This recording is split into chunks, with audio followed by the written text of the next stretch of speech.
दोस्तों, आज मैं आपको रुचि जी के साथ में घटी एक सच्ची घटना सुनाने जा रहा हूँ। तो वीडियो को आप एंड तक ज़रूर सुनिएगा। अगर आपके साथ कोई सच्ची घटना घटी हो तो वो आप मुझे मेरे इंस्टाग्राम पर भेज सकते हैं। लिंक है नीचे डिस्क्रिप्शन बॉक्स में।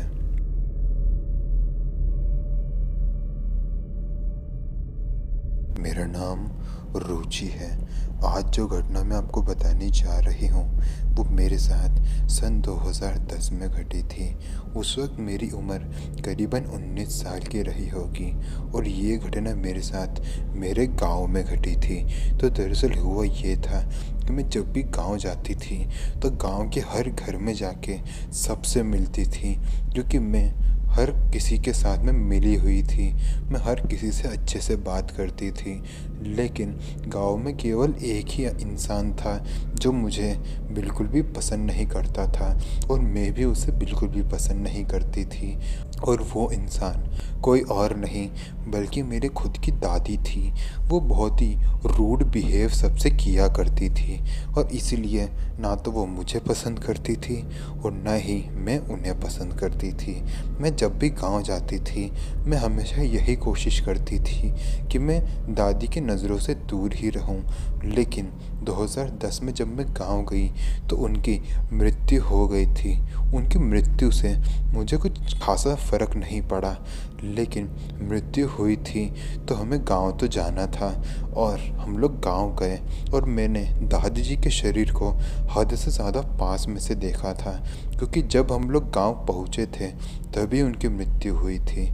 उन्होंने जो भी जेवर पहने हुए थे उसे मैंने और मेरी एक दोस्त जिसका नाम प्रिया था, हम दोनों ने ही उतारे थे।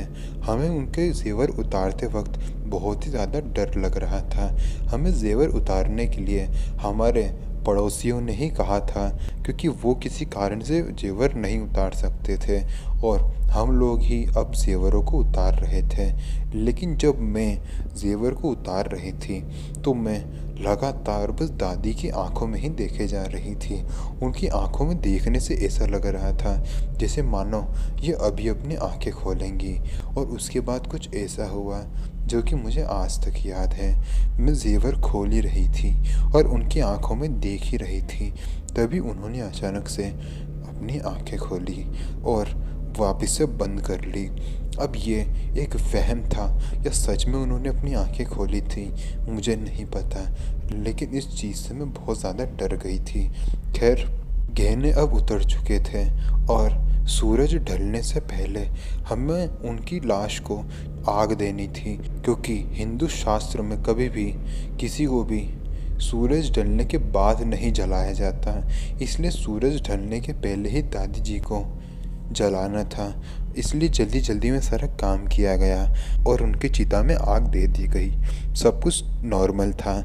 और फिर उसके 2 दिन बाद मैं अपने गांव वाले घर में ही सो रही थी। एक नॉर्मल सी रात थी। मेरी मम्मी मेरे साइड में लेटी हुई थी। पिछले 2 रातों से मुझे ऐसे सपने आ रहे थे कि दादी मुझसे आकर माफ़ी मांगती हैं और कहती हैं, बेटा अभी तक मैंने तुमसे जितना भी खराब व्यवहार किया है उसके लिए मुझे माफ़ कर दो। ऐसे सपनों में दादी मुझसे आके माफ़ी मांगती थी। और तीसरे दिन की रात को जब मैं सो रही थी तो मुझे एक बार फिर से ऐसा महसूस हुआ कि कमरे में कोई है जो कि खड़ा होकर मुझे देख रहा है, लेकिन मैंने इसे वहम समझकर छोड़ दिया और सो गई। नींद में एक बार फिर से मुझे मेरी दादी नज़र आई, लेकिन इस बार वो बहुत ही अजीब बिहेव कर रही थी। वो बार बार मेरे पैरों को खींचकर मुझे पलंग से नीचे गिराने की कोशिश कर रही थी। और जब मेरी नींद टूटी तो मैंने देखा कि मैं सच में पलंग के नीचे ही लेटी हुई थी। मेरी तबीयत भी धीरे धीरे ख़राब हो रही थी। मैंने मेरी माँ को उठाया, लेकिन माँ बहुत ही ज़्यादा गहरी नींद में थी। मैंने उन्हें हाथ लगा के उठाया तो वो एक झटके के साथ मेरी तरफ पलटी, और जब वो मेरी तरफ पलटी तो मैं बहुत ज़्यादा डर गई थी, क्योंकि उनकी आंखें बहुत ही ज़्यादा बड़ी हो गई थी। मैं उनकी आंखों में ही देखे जा रही थी। वो करीबन 5 मिनट तक मेरी आंखों को ही घूरती रही और मैं उनको देखती रही। उनकी आंखें हद से ज़्यादा बड़ी हो गई थी। अगर वो थोड़ी देर और आंखों को खुला रखती तो वो आंखें उनके मुंह से निकलकर बाहर ही आ जाती, इतनी बड़ी उनकी आंखें हो गई थी। खैर, ये देखते हुए मैं बहुत ज़्यादा डर गई और बिस्तर से नीचे उतर गई और चिल्लाने लगी।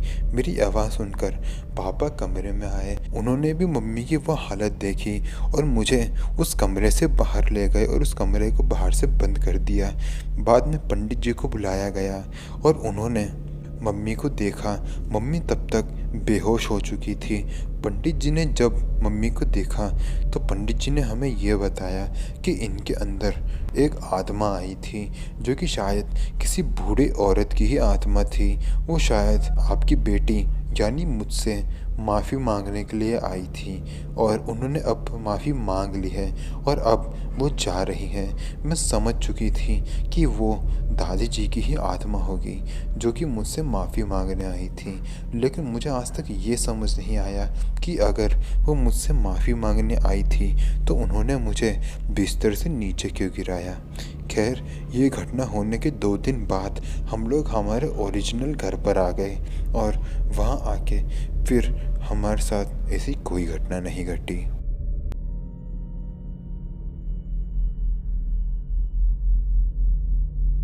तो दोस्तों, ये वीडियो होती है यहीं ख़त्म। अगर आपको वीडियो पसंद आई तो वीडियो को लाइक करें, कमेंट करके बताएं कि अगले वीडियो आपको किस टॉपिक पे चाहिए। तो मिलते हैं अगले वीडियो में। तब तक के लिए जय हिंद, जय भारत।